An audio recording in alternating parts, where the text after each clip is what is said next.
دائما يا أخي استشعر نعم الله دائم. ترى يا أخواني إذا قال الله كلمة فلازم تنتبه لها. قال الله وإن تعدوا نعمة الله لا تحصوها. والله لو تقعد تعد نعم الله عليك والله ما تحصيها. كم مرة ربي عز وجل ميسر أمورك وأنت ما تدري. الكلية الآن هذه روح للمستشفى عشان تشكر نعمة الصحة اللي معاك.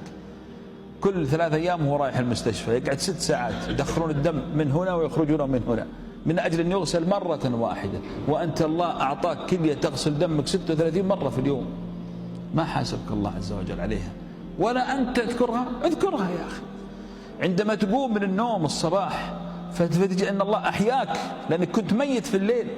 احمد الله، قل الحمد لله الذي أحياني بعدما أماتني ورد علي روحي وعافاني في جسدي وأذن لي بذكره. لماذا؟ لأن هذا هو الشكر، رحمة ربك.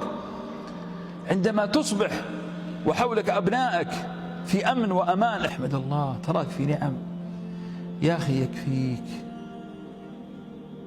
إنك إذا مت بكرة وأنت على لا إله إلا الله أظلك الله في ظله يوم لا ظل إلا ظله. والله يكفيك هذه النعمة العظمى.